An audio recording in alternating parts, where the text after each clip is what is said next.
Heidi ho there. My name is Kieran Gibbs. Sitting across from me is the incomparable Justice Williams. How you doing today, sir? I'm doing well. See, guys, let me back in. How you doing, Kieran? Oh, I'm doing well, man. Welcome to episode 2 of Card Marks, a variety show about the wide world of sports entertainment. We do bookings, reviews, topics, and reactions. Today, we're going to do a topic. You know, wrestling games are pretty dope, right, Justice? Sometimes. Yeah, sometimes. Not if you're 2K in 2019, the year 2019. 2K19 was all right. Even if you don't like wrestling, there's still like a 60-40 split that you've had a decent time in a wrestling game. WWE 2K22 is threatening us with a good time, so I got a bit nostalgic about games that I was a fan of and fondly remembered. And one of those games was WWE All-Stars. Do you remember WWE All-Stars, Justice? I remember it fondly. I have played it as recently as within the last 12 months. Well, one of my favorite aspects of that game was just, and this is kind of a thing in the regular 2K games and THQ games as well, because they have expanded rosters and whatnot. But that was more like the gimmick of WWE All-Stars was the facing off between legends and current stars, or matchups that you would never feasibly see in real life. This go around, I thought we could have more of an open floor debate, or not even a debate, just comparison. What we have done here is Justice has gotten a top 5 fantasy matches, and I've gotten my top 5 fantasy matches, or our all-star teams. I figured I'm going to let Justice go first. I'll do mine, so on and so forth. So Justice, give us your number 1 here. All right, my number 1, my top 5 dream matches. Mind you, this was a very, very difficult list to make. A very, very challenging one, because I'm looking at a list of superstars from WWE, WCW, NWA, Impact, AEW, and New Japan Pro Wrestling. There's a lot of companies and a lot of talent over the course of a lot of years. And so I had to find ones that would not conflict with any list that I had seen, and also like be something that was neat to me. And I'll be honest with you guys right up front, I'm a big work rate guy, meaning I like it when the wrestlers do the good wrestles. So a lot of the names that you're going to see on this list are talents that are like going to, you would think, maybe put on what we would deem as a 5-star match. So let's get things off with the first one, and this is probably the most high profile of the matches on my list in terms of name value. I have Rey Mysterio Jr. specifically, versus Pac, otherwise known as Neville in the WWE. The Bastard? Yes, the Bastard. The Bastard versus the man who gravity forgot. No, wait, that's the same guy. Yeah, that's the same guy. I was trying to no, the ultimate underdog. Yes, the ultimate underdog. Rey Mysterio, he's gone by many, many names in his career, especially when his time wrestling in Mexico, and then eventually to WCW and finding his way to WWE as well. And he's wrestled for various different promotions even after he left WWE. Wrestled a couple matches in New Japan. Wrestled at All In, I believe. Yes, which is the spiritual, quote-unquote, first AEW show. Right. And Pac, who I first encountered in his time in WWE under the name Adrian Neville. And upon, like many superstars, when he got to the main roster, they said, all right, we got to take one of your names. And they took Adrian, so he just became Neville. So the reason I chose this match was because, as you guys can probably guess, if you know these names, Rey Mysterio and Pac are two of the most premier high flyers that there have ever been in the world of wrestling. Rey Mysterio, in my personal opinion, is perhaps the greatest professional wrestler that has lived. Disregarding, El Santo and Bruno Sammartino, names like that, in terms of like a modern professional wrestling environment, I believe Rey Mysterio is the greatest to do it. Just based on everything that he's synonymous with wrestling for a lot of people. They see the mask. It doesn't matter what the luchador's name is. People will say, is that Rey Mysterio? And just the awareness for, his culture and everything like that. And, especially given that he was a guy that's 5'6" and made it in the land of giants and has continued to perform at a high level. Still to this day, he just wrestled a match with AJ Styles, I believe a week ago. And it's a dream match and it was a banger. So the guy still got it. I don't know what he put in his knees, but it worked. So he's had surgery 5 times on his left knee. Right. He's better now than he was when I first started watching wrestling. And I thought he was absolutely incredible. I thought he was Spider-Man. So I have him versus Pac on the basis of, 1, the high-flying ability that they both have, but also, 2, because there are different types of high flyers. Pac, in terms of his wrestling, he's a great high flyer, but in terms of his wrestling, he's more of a gymnastics approach to things. It's not so much lucha libre per se. He is very much a kicks and strikes, but also cartwheels and backflips, just handstands and things like that. It's a different type of high flyer. And Pac himself is under 5'10", but he was one of the more stronger pound for pound wrestlers on the planet, I would say. Oh, he's stout as a Guinness, my dude. He's really, really strong. I've seen him deadlift German suplex Kevin Owens from the mat. Is a big, strong guy.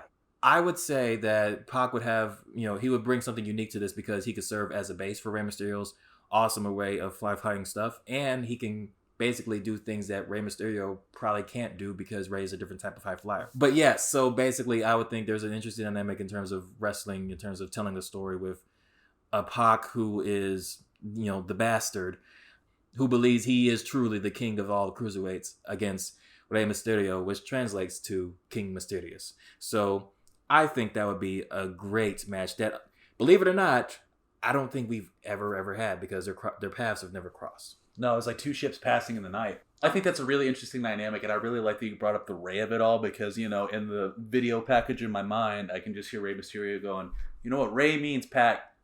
King. That'd just be kind of a cool thing. But that is an incredibly when I think about that, it's work rate incarnate. Just guys who can bounce off the wall, guys who live and breathe the professional wrestling industry. Just hell of a hand is not, it's their 7 circles of hells of hand. Yeah. Like they are that good. And I have a matchup that could possibly match that work rate. Oh, yeah? And that is Brandy Rhodes versus Stephanie McMahon. Oh, my God. No, I'm half lying to you. He's like, all right, I'm going to head out. Please do. The match that I picked out could happen, but given this man's recent cardiac events, I think that Triple H and Stephanie McMahon versus Cody and Brandy Rhodes would be cinema gaga MTV sports entertainment nonsense, and I would be there all day for it. That's what we refer to as wrestling. That's work a hold, brother. Wrestling's real, people are fake. In my opinion, I think that's probably the closest we could get to Shane versus Vince at WrestleMania 17. Just a match that's not good at all. And I'm not disrespecting Hunter or Cody's work rate, but I think some of their best matches are when they're working with more dynamic people, and they're like, I don't know how to describe it. They're kind of like Ben Roethlisberger's. Game managers, not rapists. God. But no, just think of the props alone in that match, dude. Dude, the entrances alone it's going to be overboard. It's going to be one of those things where it's like, all right, if this was on like an actual pay-per-view, like there would be no more budget left for anyone else to do their entrances because Triple H is going to do his big, mega, like Mad Max Terminator thing. And, Cody What's a dad movie he could use that he hasn't used? Hey, Rambo. Come in Rambo style. He'll have the headband and everything. Just rolling in. Just as a middle finger to Dave, he'll just do machine guns at the top of the ramp. Last blood. And Cody is definitely, his entrance it's going to be huge. And depending on where he'll have Anthony Starr flying in. They'll have Anthony Starr flying in. And if WWE's producing it, they'll CGI his dog. And... because why do y'all bring that poor puppy out there? So yeah, it's going to be the entrances alone. Is going to be. Why would you get mad? Side note, why would you get mad at the fireworks people for scaring your dog when you actively decided to have your dog around fireworks? Exactly. Like, go right to hell. But I think it's the most wacky match that I could think of, and I just personally cannot think of any more sports entertainment soap operatic bullcrap that I'd be more willing to watch. Your thoughts on this match and how much you enjoyed it, though, I think directly correlates to how much you enjoyed Zack Snyder's Justice League. Because I quite enjoyed it. That is an interesting way of looking at it, my friend. I will say this match that you're describing right here sounds like pure pro wrestling fun. It's that match, in a way, you recently described to me how Triple H versus Sting at Mania 31 is goofy in sections. And we will not discuss the ending, but it is goofy in sections, but it's the right kind of goofy for a wrestling fan. For someone that knows wrestling history. I feel like this match would be the same way, where it's like, it'll be goofy, but credit where it's due, Stephanie can be a part of a good match. And we know Triple H is a good wrestler. We know Cody's a good wrestler. And Brandy can be a part of a decent match, a fun match. It's like, in terms of like, they're not going to try to obviously like 630 crossroads off the top of a ladder in this match, but this could be a really fun match just to watch. It'd be just absolutely bananas. Everything that's good about wrestling. Well, just think about the Arn Anderson Triple H stare down. Think about it. And also, Jim Ross has to be on commentary for this. Oh my God, he creamed his britches. He wouldn't know who to choose. Because if you just go back to watch any random episode of Raw from like 2001, 2002, 2000, and listen to him the way he talks about Triple H and Stephanie, and then It's the game, right? It's like and see how they how he reacts to Cody and Brandy on AEW. He has to be on commentary for this. All right, man. So I'll go ahead and pass it back to you. What's match number 2? Match number 2. Okay, this one is going to be a little bit outside the box, and I don't think it's going to crack most people's dream match list, but for me personally, I think it's going to be great, and I'll tell you why in a second. My second match is Io Shirai, the Genius of the Sky, versus Victoria. I was astonished by just how versatile she was, and it was one of those things that frustrated me because so often when we talk about WWE today, they only highlight 2 women that wrestled between 2000 and around 2008 or 2006, I should say. That would be Trish Stratus and Lita, and occasionally Mick and James. But that's pretty much all who they discuss as like great women's wrestlers around then. Meanwhile, having looked back myself, there were several, and Victoria was one that caught my eye very much so because she was very strong, had a really fun moveset, had a great look, had a nice it was one of the precursors to, I guess, a crazier woman gimmick where she just kind of just grabbed her face and seemed like she was losing her mind. And well, it's an evolution of the Luna Vachon thing. Exactly. And I would say that though she was taller than I would say most, not most, she was on the taller side of the women's division, but she was also still doing like straight up moonsaults and high risk maneuver and like diving, top rope dives and everything like that. It was fantastic. I would say the women that are 2 of the better women's wrestlers in history, I think there's a great dynamic there, obviously, but also just the idea of like, just how intense are they going to be with one another? Because Victoria can also work a little bit stiff, and Io Shirai can work snug as well. So I think this would be just one of those killer matches where it's going to be a bit of a highlight for those that may not know that there are other fantastic women's wrestlers that have existed who maybe they weren't into place to prove that they were the best, or history might not look back as fondly, but they were killing it within the last 20 years. So that would be my second match. My second match is going to be, and it's a bit out of left field, but I think it's fun, and I will reason to you why. It's Eddie Kingston versus The Rock. Oh my! Because let me ask you a question, Justice. What's a god to a non-believer? Because bro, it's just Batman versus Superman. That's all it is. I mean, in a sense, I would say, look, I think this is great. I think Eddie Kingston's underrated as a wrestler, but I definitely want to see these promos. Oh my God, the promos would be incredible. I just want to see, because Rock is, it's coming to light a little bit now because some people weren't wrestling fans back then. So some of his more wilder stuff is coming to light, and people are kind of like, ugh. But Rock was a killer at promo, and Eddie Kingston, when I first saw his promo on Dynamite against Cody, that made me a fan immediately. So yes, I'll knock that smirk right off your face, partner. Yeah. It's God, yeah, it's amazing. Just think of the stare down, bro. It'll be intense, and also it's cool because Rock is a great wrestler and Eddie's a great wrestler, but it kind of is like, I feel like their styles would mesh pretty well, honestly. Because Eddie is pretty comparable. He's more suplex heavy. He's pretty comparable to Steve. Yeah, honestly. The brawlers. Honestly, yeah. It's very, Eddie's one of those where, yeah, I think like it strikes for him. It's the suplexes, and he's not afraid to work dirty. And I feel like that's an interesting contrast for The Rock because, especially like you look at like Rock's kind of like, it seems like a lot of his top like runs, he was heel for a good while, but so he can work heel or face. But yeah, like he'll need someone to kind of like, we're not doing a whole bunch of super crazy moves, but we're gonna maybe work a little stiff. There's gonna be some holds. There's gonna be some tosses, but it's gonna be, pardon the pun or the coincidence, electric. Well, a spot because The Rock is a good worker, obviously, but he's not Mr. Perfect out there. He's not Daniel Bryan. But one spot that is perfect to me, and it's always been perfect, is the repeated strikes. When he spits into his hand. but sometimes there's a variation. Like, well, if he's fighting somebody with a specific taunt or specific character trait, he'll mock him to their face. Like, one that was really famous is when he was hitting on Ric Flair, he did the strut in front of him. When he was hitting on Taker, he did a bike taunt in front of him. And when he did Cena, he did the "you can't see me." I would like to see that spot where he tries to mock Eddie with like a middle finger, but then Eddie just like pops him with a backhand while he's trying to do it. Similar into the regard the way he popped Punk at the beginning of the Full Gear match.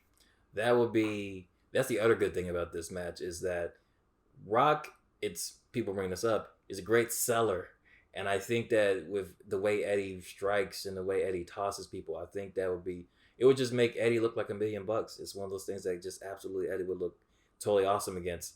Now it's also, who goes over, who knows. that might be a worksheet situation. I think I know who goes over, and it's not Eddie. Right? It's one of those things where it's like, yeah, if this happens, someone's got to get hit with a weapon eventually. But steel chair, rock bottom, let's go home. Right? Yeah, but yeah, I feel like, especially if it's like Rock, like 2000 Rock, I feel like that Rock especially, because Rock has had some brutal matches, so I feel like he'd be kind of game for a match with Eddie. I feel like that would definitely be one thing that he's worked with Punk before. This is true. He did work with Punk. This was Fast Five Rock. This is Goatee Rock that worked with Punk. Just the lowest work rate Rock because he's too big. He's too big to move. Right. I think he might have shaved his goatee at that point, but yeah, it was definitely a Rock that was kind of like, yeah, he was gonna. I think. What did he injure himself? Was it the first match with Cena or the last one? Both of them. Both of them. He injured him. Both of them. He hurt himself worse in the second one, but I think he tore his groin at 28. Yeah. And oh goodness, yeah, that's it was very, that whole thing with Punk was interesting. But hey, Eddie's situation with Punk seemingly was a very interesting one as well, especially based on what we've heard. Oh yeah, well. Let's try to keep on this train rolling. What's number 3, boss? Number 3 for me is very simple. I threw a tag match in here because I do love me some tag team wrestling.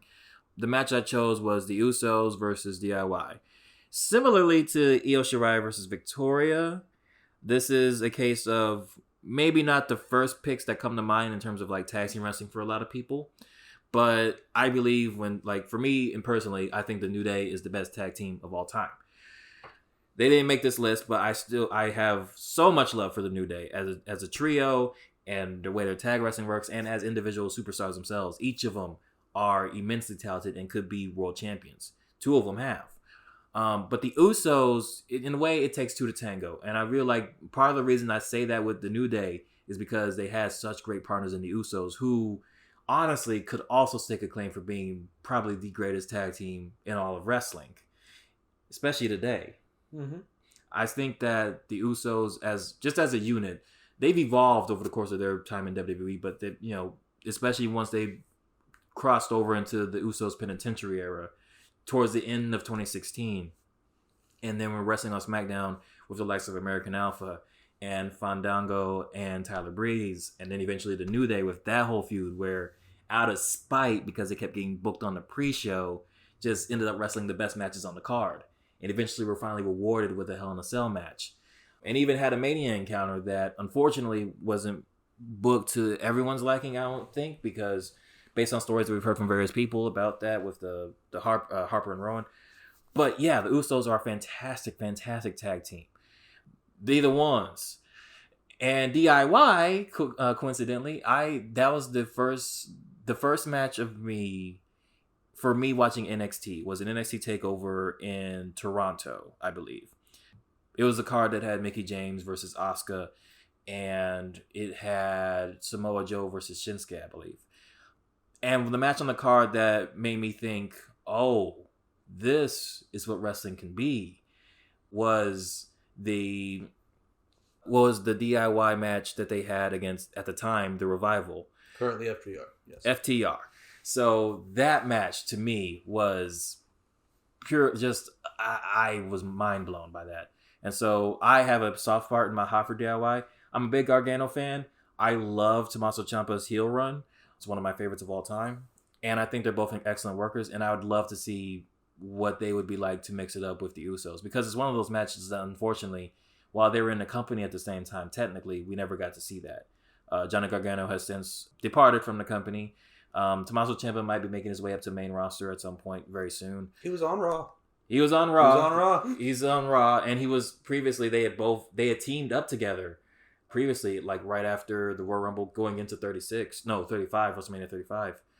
But Ciampa, that was back when he was NXT champ, right? Yes, Ciampa was NXT champion. Gargano had just won the North American Championship off Ricochet, and it was a part of the Vince is maybe freaking out, so he needs call up. So he called up all four of Triple H's top stars at the time: Johnny Gargano, Tommaso Ciampa, Ricochet, and Aleister Black, and he threw them both in tag teams. And the team of Ciampa and unfortunately, at the time, Ciampa and Gargano weren't able to complete the last chapter of what was supposed to be the last chapter of their story because Ciampa's neck injury. But again, as a side note, but DIY is a fantastic, fantastic team, and they got. This would be the battle of the super kicks. It would be my super kick party. The Usos with their fantastic super kicks. You're not even gonna let the Young Bucks show up? No. Well, that's the thing too. Like I said, I was like, the Young Bucks is a fantastic team, but I was like, I feel like if I made a top 5 dream matches list with the Young Bucks, it would be too similar to others, and I wanted to find something a little bit more niche, I guess. So one that I feel like would be slept on, but it really would be a fantastic encounter, a technical masterpiece even, would be the Usos versus DIY. Oh, absolutely. And also, well, the Usos are just the Young Bucks who actually get laid.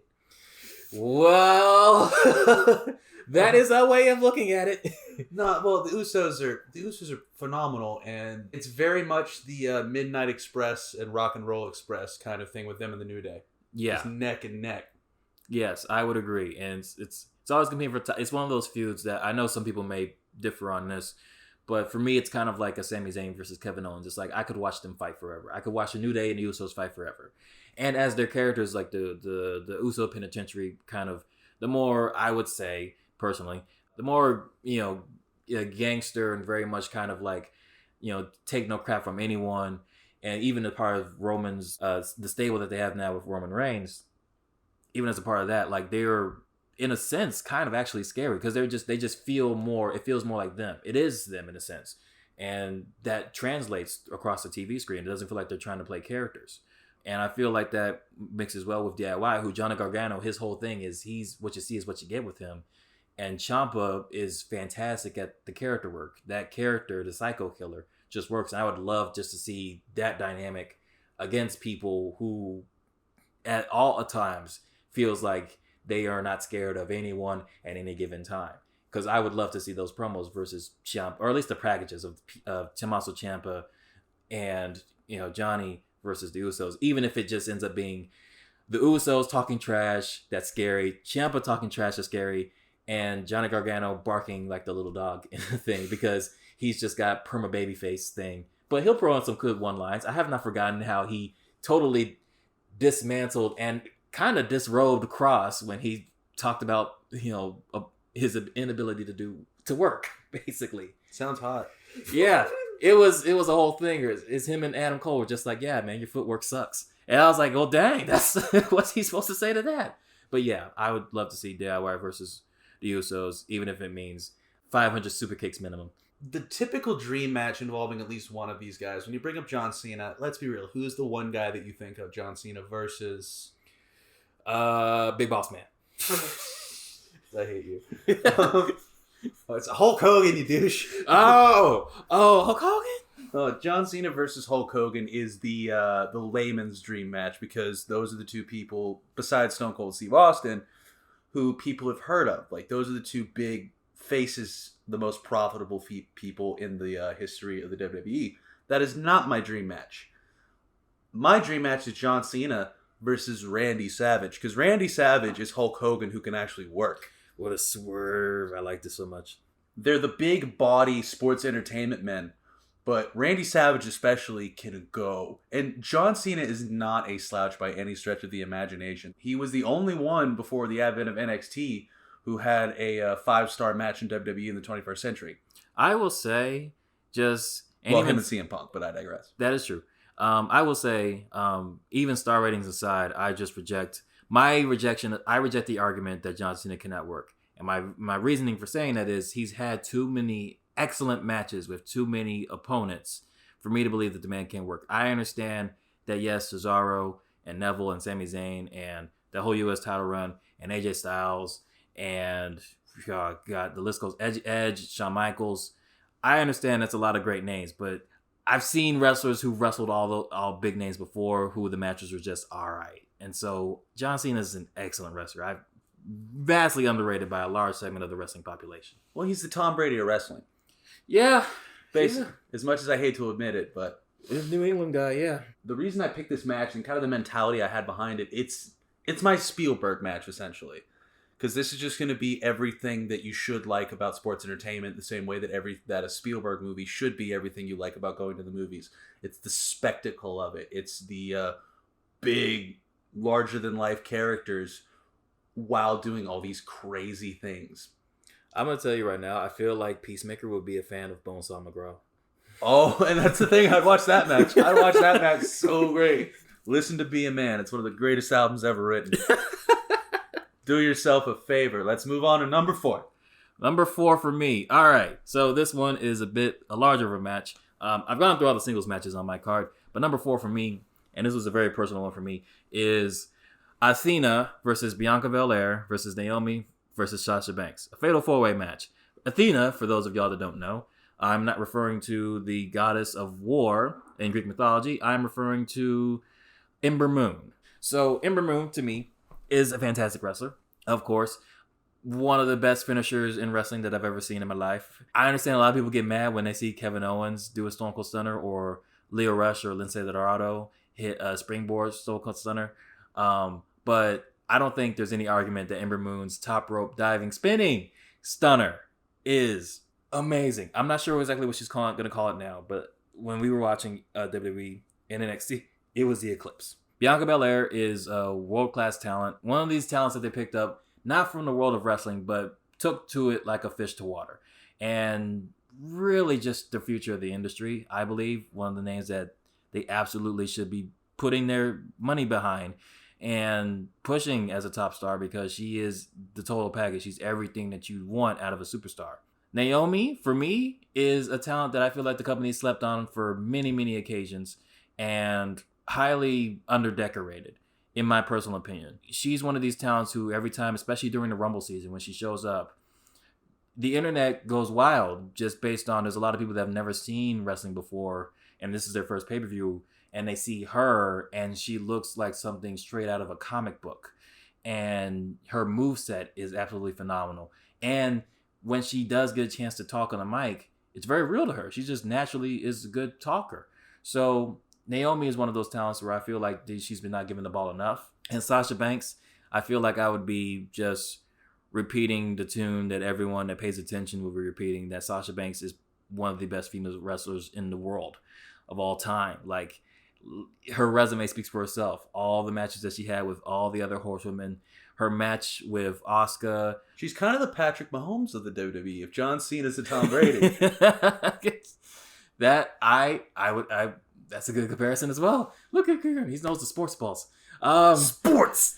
So yeah, the Sasha Banks is, again, this speaks for itself. The reason I have this as a fatal 4-way is because obviously between the 4 of them, these are 4 African-American women who, and in terms of African-American women in the sport of pro wrestling, the sports entertainment of pro wrestling, WWE, I feel like they've been highly underrepresented. And these 4 talents are amazing, to say the least. They've each been a champion in WWE. So they've each held championships, and they're all, I believe, well liked across multiple spheres of WWE and just the internet exposure and everything like that. But I have this basically as just in terms of how I would say, or my people would say, for the culture. This is a match that would basically, this has been one of my dream matches for a long, long while, ever since I saw little moments between like Ember and Sasha and Naomi in like the Money in the Bank matches. A match that I want to see because I want to see 4 awesome, super talented black female wrestlers be able to work and put on a show and prove that they are all individually awesome and together that they could be running things. Each of the 4 of them, you could make a whole division around. You know, to limited extents, like Bianca Belair have a massive match with Sasha at Mania. Naomi has had a massive WrestleMania moment. Ember Moon was the woman to follow up the reign of Asuka in NXT, and I think they're all incredibly talented. So this would be one that I would want to see, just because I think their crowds will never cross like this again. And unfortunately, I have this as a dream match because it seems like this has become less likely with Ember Moon leaving the company and Sasha Banks looking like she's going to be drifting closer to Hollywood every day. So this match becomes less and less likely, but I would absolutely love to see this match, and just to watch them just put on a show and just basically, in a way, steal the show. Oh, absolutely, and they all four bring something different to the table too. Just very dynamic workers in different respects. Athena / Ember Moon, she was really she had that kind of rabid mentality, and she was very, very quick. There's a lot of wrestlers that kind of relax a little bit on their suicide dives, obviously for safety reasons. But she just goes out there and does it. That's like her and Rey Fenix have the most, and like what's his name, Santos Escobar, have the most extreme suicide dives. She does it like Darby Allin. Exactly. She puts all her body into it, and she's very like strike heavy. She's got a lot of great combinations of strike. One of the things I loved about her, and she's just really like technically, she's very athletic. And Bianca's just got all that power. I just want her to hold me like a baby. I just want her to pick, because she can. Oh yeah, she can, no problem. We saw her lift Otis. We saw her do it. Welcome on her back. Yeah, she's incredibly strong, and it's to an ungodly degree, to the likes that we've only seen rarely in this company. And also, like, to counterbalance that, it doesn't hurt that she's also one of the more athletic superstars just in general. She's super fast. She can work a match really well, and she can do the high flying stuff. She can do the flippies. Well, and also Naomi has kind of the Adam Cole, Kofi Kingston, Shawn Michaels thing where she nails spots. She nails spots. Very good spot worker. And Naomi's got, I say this about two wrestlers mainly, her and Liv Morgan.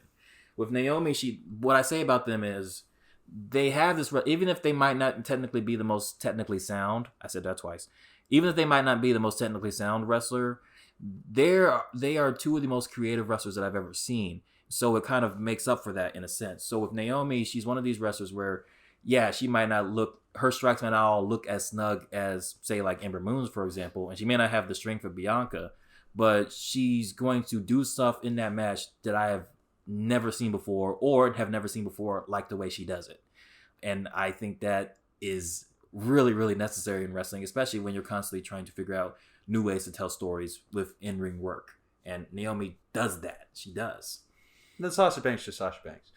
Yeah, I don't have to explain anything. It's kind of like if for those of you that haven't been sleeping under a rock, I guess Sasha Banks is one of the best wrestlers in the world. Period. So, who played for the Lakers for all those years? Who wore a couple of numbers? Like Kobe. Yeah.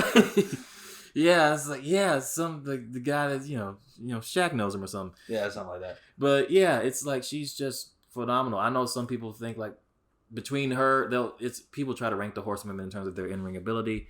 I think Sasha is, of the four of them, the most technically sound. Like literally, like it's rare that you ever see her make a mistake in the ring, and just all kind of like Naomi, always finding a different way to do something, to find a way to the bank statement that I was like, I did not think of that, but that was dangerous. That was cool. And also, she got a freaking spinning DDT on Boba Fett. Like, forgot about that. She's legit. The legit boss. Dude, ever since the Twisted Bliss in the Chamber, that was stupid. Yeah. Sasha's one of those, and she's also one where it's kind of like, I will say, like, when people talk about Sasha Banks, I think she's great, and she's been done well by WWE in a lot of ways. But yeah, the Horsewoman, there was a while where it seemed like she was kind of getting underserved a little bit. But again, she's continued to prove time after time that she's just phenomenal. If I can recommend a match for her, just watch her and Bayley kill it in Hell in a Cell. Just watch that, or any match that she's had with Bayley, or her whole feud with Charlotte, or even like the rare matches that she's had with Becky Lynch. She fought Becky Lynch in Hell in a Cell as well, and that was the better Hell in a Cell match on that card. Oh yeah, because we don't talk about what happened that night. Yeah, but anyway, moving on. Sorry, but I didn't mean to cut you off. Go ahead. I think we're going for like a few minutes here. My fourth pick, and I've been bouncing back and forth because I knew I wanted one of them. I wanted Keith Lee versus somebody, and I was bouncing forth between The Undertaker and this man, but I ultimately went with Keith Lee versus Eddie Guerrero. And the reason I went with Keith Lee versus Eddie Guerrero as opposed to Keith Lee versus The Undertaker, I know Keith Lee can wrestle a Haas match. He did a great one with Dijak. But I think Keith Lee's strengths lie in someone smaller who can sell for him. But I also think Eddie Guerrero is a very powerful and very just explosive wrestler in himself. And can you imagine the Jessica Biel that happens with Eddie Guerrero? It is going to be amazing. That match would. I'd love to see that match. Eddie is.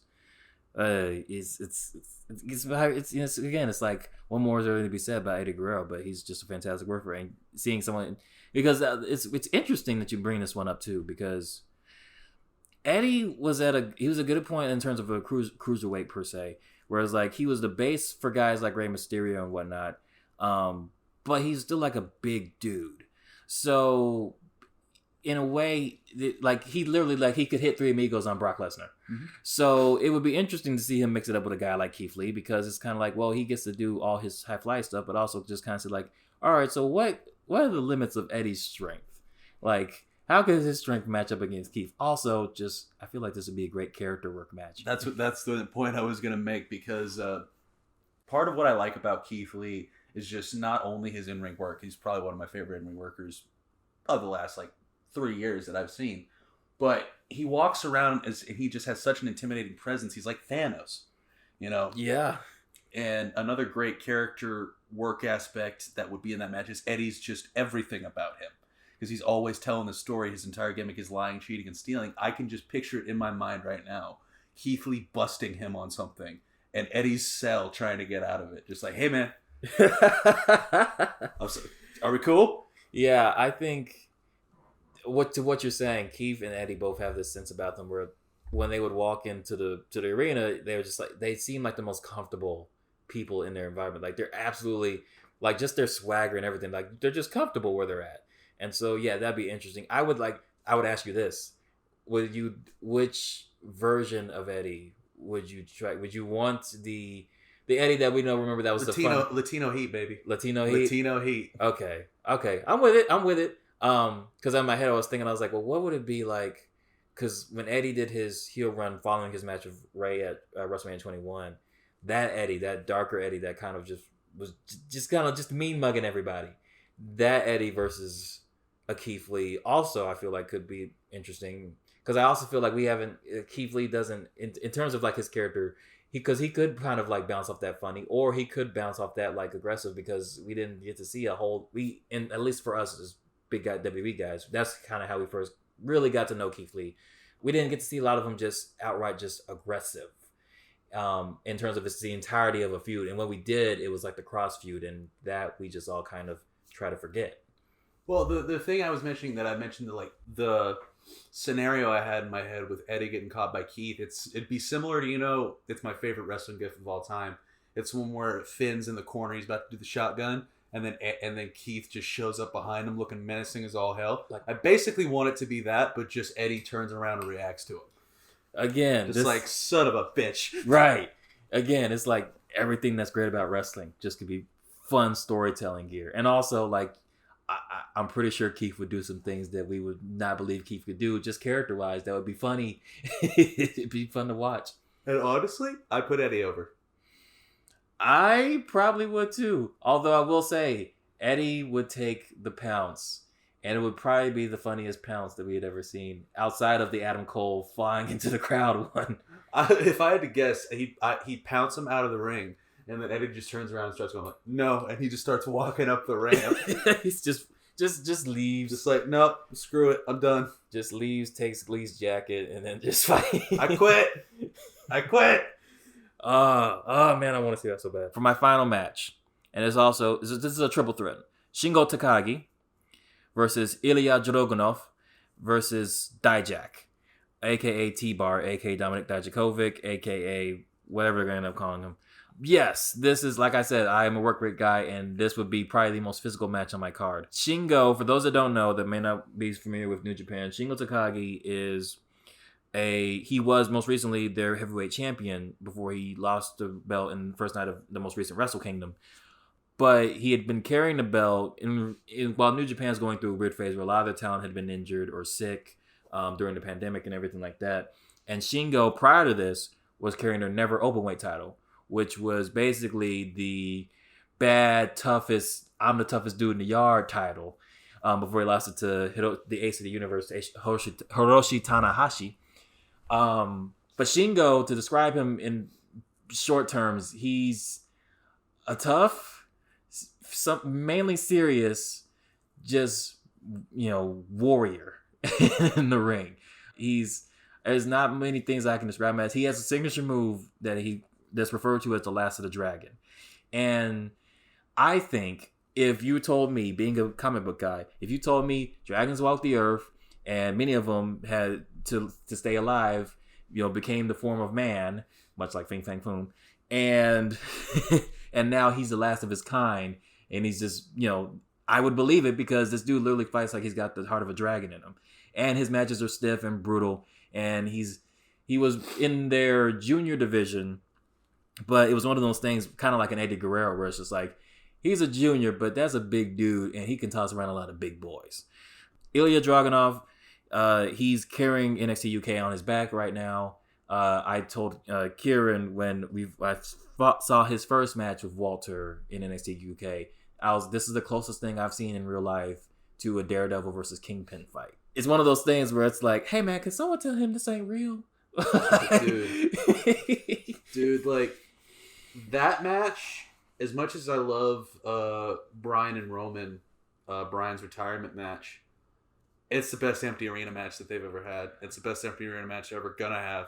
It's Thunderdome included. Yeah, it's something fierce. And it's one of those ones where it tells you, like, no, you can wrestle a good match in a Thunderdome. You just have to be really good to do it. No, you just gotta kill each other. Yeah.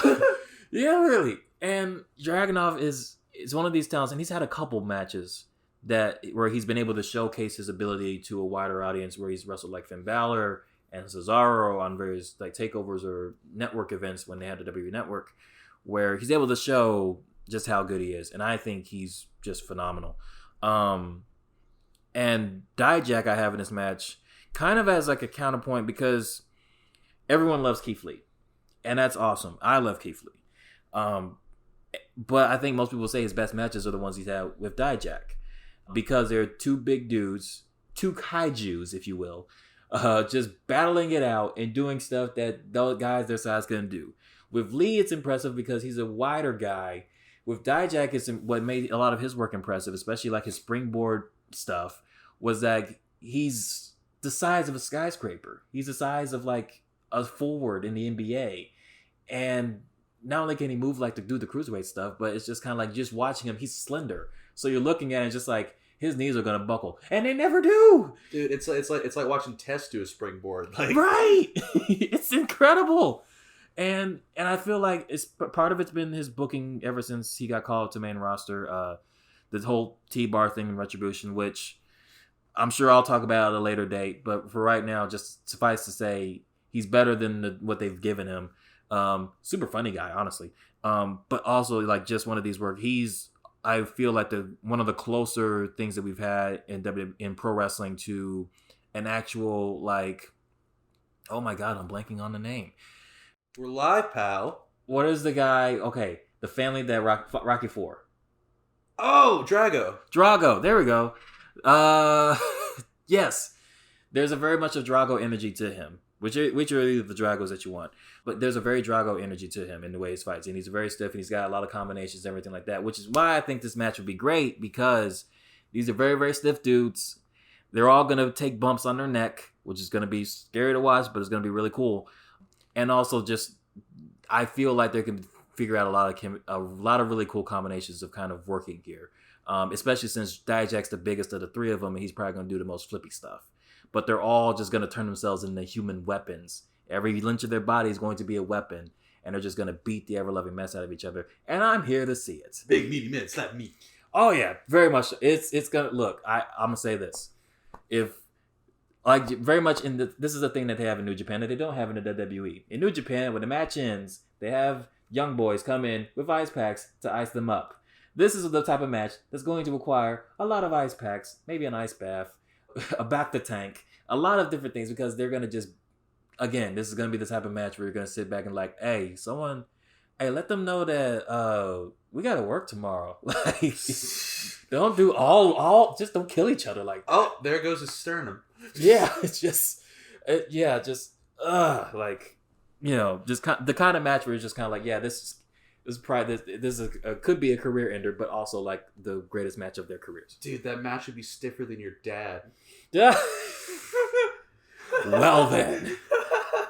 Okay. All right. Well, I think your triple threat trumps mine just a little bit, but I couldn't have Stephanie McMahon and Brandy Rhodes be the only women on my list. I mean, it could be a spectacle match, but I mean, well, this one, I think one of these women is not known for her work rate, but her presence alone, I think, is gonna tie the match together, and the other two women can work well enough. Just they work well enough on their own. I'm going with Chyna, Asuka, and Beth Phoenix. I love it. I think this would be a real mad bastard fight. I think you could use Chyna as your anchor for these power spots because she can, if nothing else, the woman can lift. Very, very, very, very, very, very, very strong. And I understand that Beth Phoenix is typically going to be your anchor in your match, but she can actually get around a lot better than she gets credit for. She was the Glamazon, so she was the beefiest woman at that point, but she can actually move pretty well. Beth was one, and kind of knowing what I know about Beth, she did actually do, quote unquote amateur wrestling when she was in school as a kid, wrestled with the boys. So this is something she's wanted to do forever. And yeah, she was bigger than most of the women at the time that she was doing her dominance in WWE. But I always said, like, this is, to me at least, and again, you're going to see a lot of comic book references from me. She was the closest thing I ever saw to like a human Wonder Woman in my mind when I first saw her. And I was like, the whole Glamazon thing, the tiara, all of it just dominating. And I was just like, and to this day, still, my God, Jesus. And she's still probably the second best worker in this match because the third member, the Empress of Tomorrow, I personally think, I go around and I say that for my money, Bryan Danielson is the best wrestler on the planet, right? At least in North America that I know about. I need to catch up on New Japan Pro Wrestling, I'll admit there. For my money, I think Asuka is the best women's wrestler in the world. Asuka's It's her and Bayley, neck and neck. Asuka, Bayley's phenomenal too. And that's the crazy thing about our list is like there's so many names that we would love to have on the top of the list. We're looking at chemistry here. It's very, very hard things to do to make these lists. But yeah, Asuka it's hard to put into words just how great she is because she is literally that great. And it's kind of one of those forgotten things, especially now that unfortunately she's been injured for so long. But her presence is dearly missed in the women's division right now. She would make so much chicken salad out of chicken shit. It's not even funny. Yeah, it's kind of what she was. She was very much during her dominant run in NXT. She was just killing folks in the ring. And then when she met challenges like Bayley, like Ember Moon, it was an epic match. And like to me, like my first introduction to her was against Mickie James, and I was like, okay, I see why this woman has been dominating for so long because this is incredible. And it's a thing again when you wrestlers that come at least from Japan, like Asuka, like Kairi, like Io, just how fast they work, just how incredibly fast they move. It's one of those things for me where I was like, the game is changing, just like basketball, where it's like, yeah, the game is changing. People are dunking much higher now. They're shooting from way further out now. Asuka's one of those examples of like, yeah, the game's changing because she's unlike anything I've ever seen before.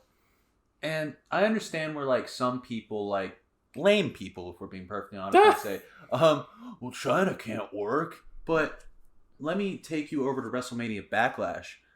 Here's a hot take: Braun Strowman can't work either. He's a tool. He and Chyna are probably work rate about the same level, wouldn't you say? I would say that's a fair comparison. Braun he could do some neat stuff when his knees were still good, and now I don't know now, but towards the end of his run, it was like, yeah, his laps around the ring was like, this dude's, he can't bend the knees no more. And I would say Chyna, too much like you said, it was like they weren't asking her to do certain things that needed work rate like that because again, the industry was just different then. But for what she could do, was still really impressive. And I think that's what you need. Is just like you need to like it's about how you use the talent, not necessarily like their ability. I just think that it would be big meaty lady slapping meat.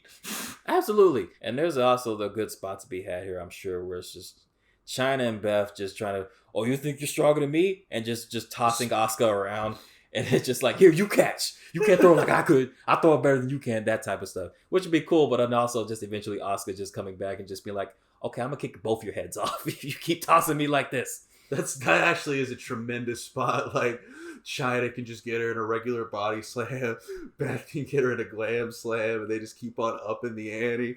And Asuka just sells it like, heaven, and she just rolls out the ring. Especially since Asuka's a very good comedic worker as well. So she's so funny. She is so funny. Yeah, it's fantastic. Again, it's like total package where it's like she's funny. She can wrestle as good as anyone. She's got a great character work. There's not many scary lines in wrestling than no one is ready for Asuka, because it's true. No one is ready for Asuka. But in this match, I think this would be you can highlight the strengths of all these workers here. Well, and my brain, like I mentioned earlier, just keeps on going back to Drew, Lashley, and Braun at WrestleMania Backlash. Yeah. That's genuinely probably my second favorite Thunderdome match. It was so good. I loved it. Everything about it. And I think they could have a similar grade of work. I think that we are coming a bit to the end of the road here. We've been talking for a minute. Justice, thanks for coming to hang out with me. You got any final words for the people?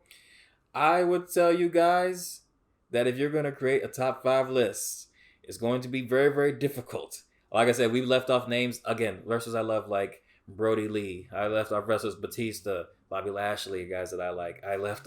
I had a top 5 list and I didn't have room for Cedric Alexander or Shelton Benjamin. There's no Bryan Danielson. There's no Bryan Danielson in this list. There's no Okada or Tanahashi. Shawn Michaels is not on either of our lists. This is hard work. So yeah, I feel like we both went to interesting routes though to kind of figure it out. Maybe we can do a round 2. Who knows? Well, did you like us? Did you hate us? Let us know. I love the engagement either way. Have a nice day. Check you later.